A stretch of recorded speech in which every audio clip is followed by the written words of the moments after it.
Okay, we're going to get started in just a second here, as soon as I set this up so that it doesn't fall down. There we go. All right, let's see if I can move it around so you don't get that big, huge white. Yeah, that's better. Hi. All right, so today we're going to talk about holiday blues. For somebody who's gone through a recent loss, the holidays can be the most difficult time to navigate. Even if the loss hasn't been recent, then it's even more disturbing, because if it still is upsetting, you have to deal with the expectations of family and friends who want you to be over your loss by this time. And sometimes the difficulties with the holidays have nothing to do with the recent loss, but rather memories that get stirred up from the past, from when we were very young, or sometime in our life, some sort of traumatic event that surfaces around the holidays. The holidays are like minefields, and we're heading into that first holiday in less than, just a little over a week. We're heading into Thanksgiving, which actually is one of my favorite holidays, but even Thanksgiving is not an easy holiday if you associate it with certain expectations, with certain family, with certain ingredients and events that make it feel right. So why do you feel blue, or why do you feel down during the holidays? First, it could be memories of something that you had at one time that you don't have any longer because of a loss. Maybe you've lost your parents, maybe you've lost a spouse, maybe you've lost a child or a brother. Any kind of loss will make the holidays difficult.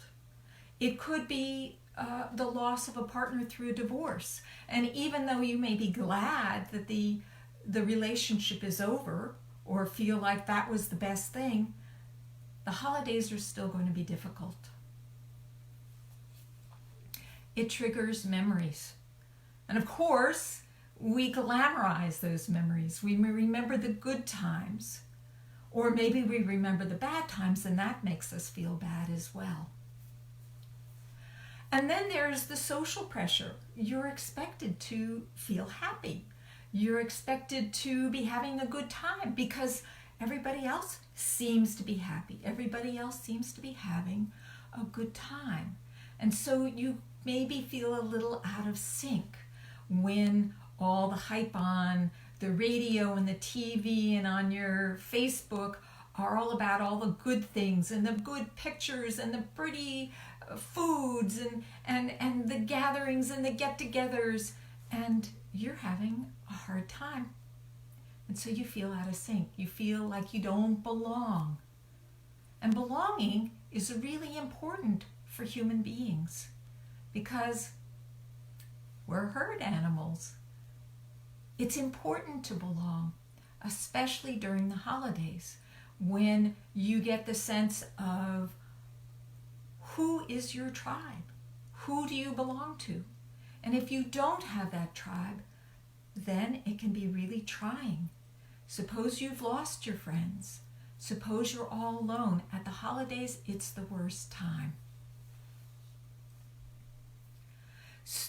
So during this time, emotions can be just at the surface, even welling up. Something happens and it brings tears to your eyes. For some reason today, I was out doing my morning walk and I saw this mother and her daughter riding bikes together. And it brought tears to my eyes, partly because I thought that was such a beautiful moment of that sharing between that mother and child, and partly because I never had that moment with my mother. So that's sometimes what wells up, is we see other people and it creates emotional response. Sometimes it can create depression, especially if you're alone. especially if you feel out of sorts, especially if you are really going through imminent or immediate grief and you just can't show up. You cannot meet the social expectations, and then you isolate yourself, and that actually feels worse. You actually, when you're grieving, need community more than ever. If you've lost somebody close, you need your community to step up and support you. But you may not even feel capable of asking for that support.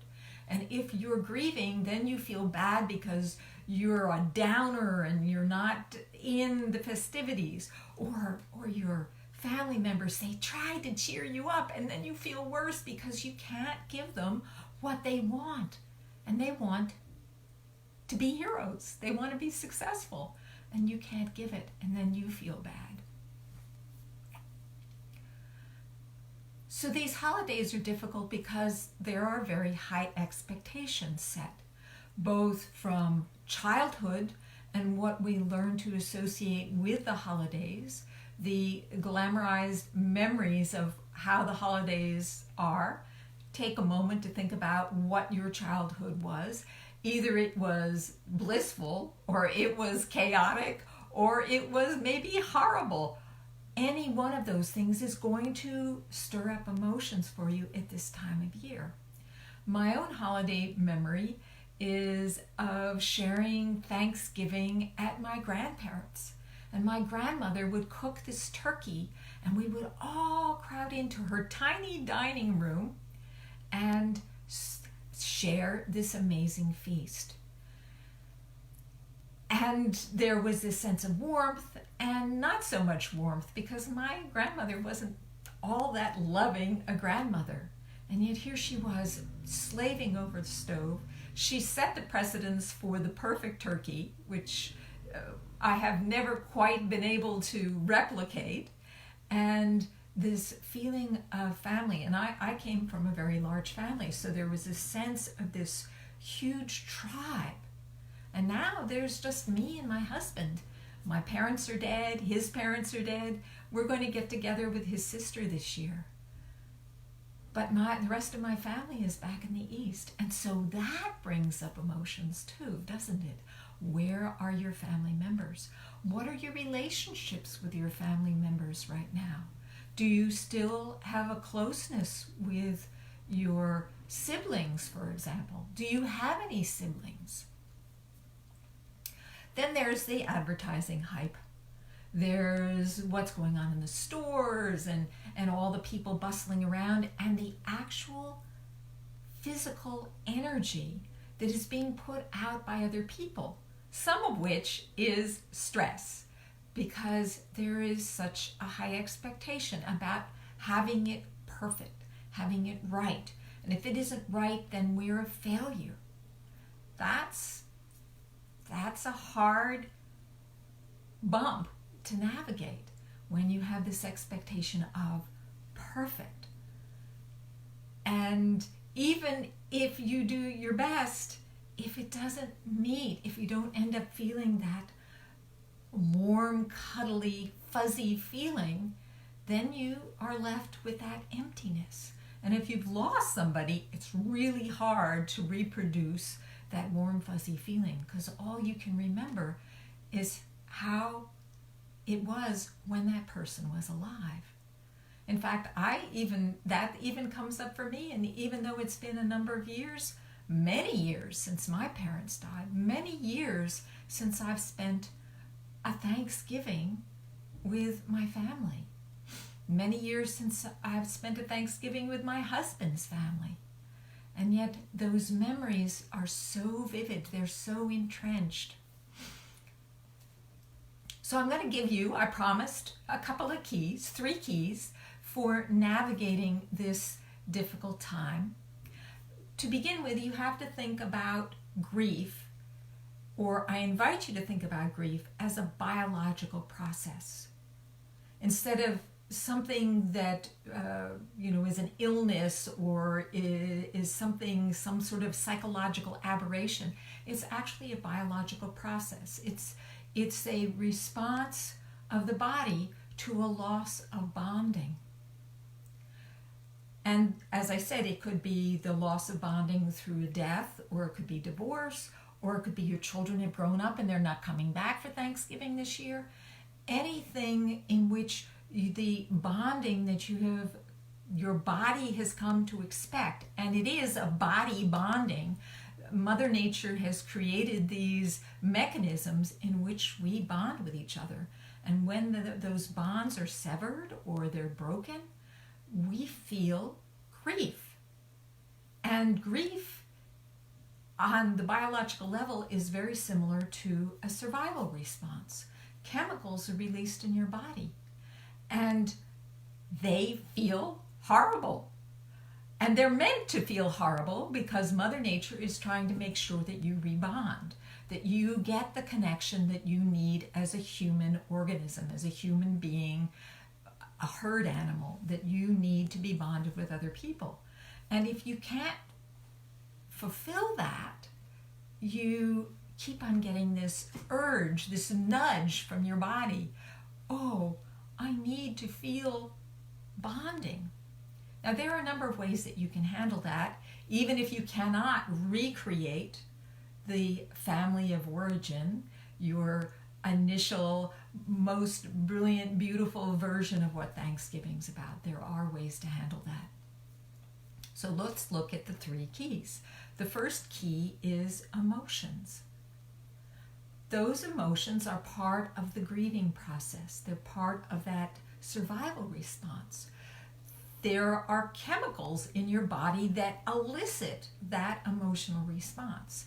And when you don't release those emotions, they get trapped in your body and they continue. And maybe you've learned how to tamp them down, to pretend that they're not there, to put a smile on your face. Maybe you learned it from childhood, how to tamp your emotions down. But it takes muscular energy to hold those emotions in. It's really a lot of work to do that. And it's exhausting. And also, it affects your health. Because when you don't release that emotional energy, the chemicals stay in your body and they reduce the immune system. They affect your immune system and can actually make you susceptible to illness. Not to mention, when you're holding all your muscles tight, it takes a lot of your energy, your resources to do that. And just imagine for a moment, if you've been grieving and you've gone to a social event, what it feels like to hold yourself together. Most of us have a hard time going to a social event even when we're not grieving, because we're wondering whether we're acceptable. Can we break into this conversation? You can't really hear well. And what is this person saying? And how will they perceive you? It can be very, very triggering.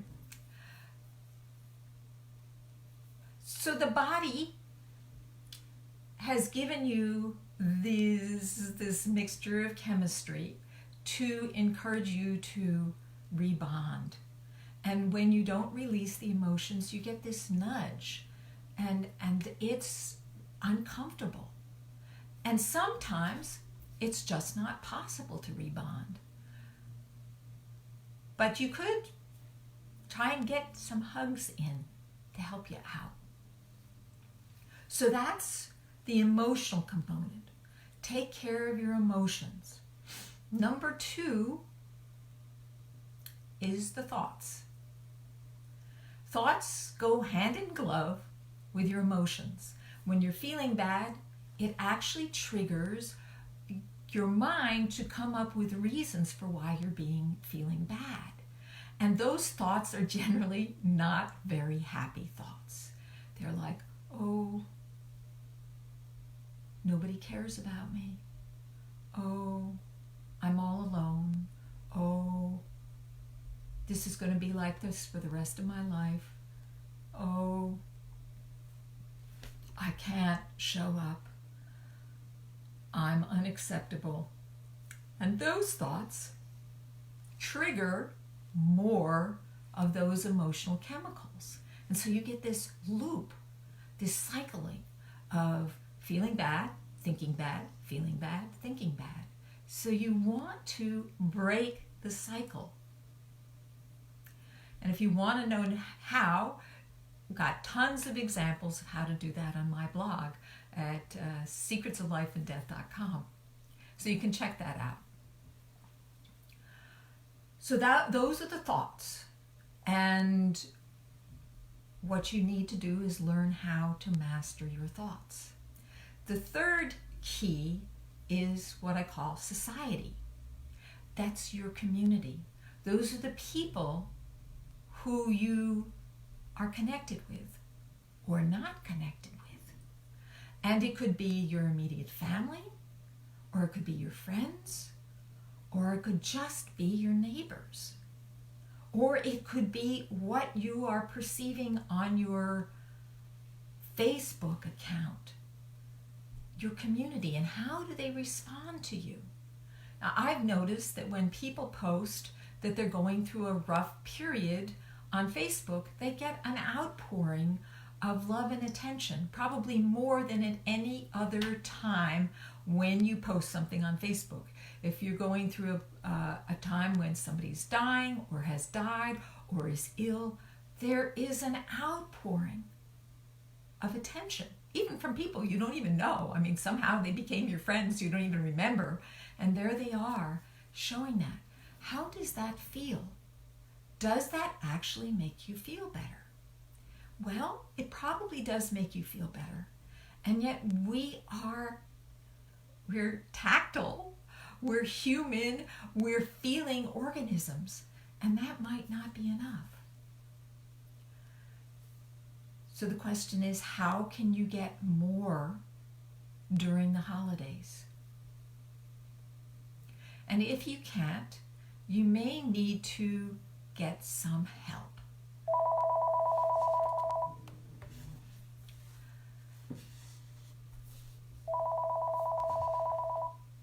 So the holidays are eventually going to be over. And some people, they just try and get through the holidays. And that's possible. They eventually will be over. But then what? If you have had a hard time or are having a hard time during the holidays, this is a good time to take stock, to ask yourself, do I need help? Do I need to do something? What am I learning from this experience? That's generally the approach I take to my life, is when things show up, I get curious. And I invite you to get curious. If things are not going well for you and you're just trying to survive through the holidays, maybe the holidays are telling you that you need to do something else. Also want to introduce to you the idea that grief can be a gateway, that its discomfort, its nudge, its pressure is an opportunity to do something huge, bigger in your life. Very often we are content to live our lives in quiet desperation, as long as it's okay. Do you know where the term okay came from? It came from the military. It means zero killed. Not exactly my definition of happiness.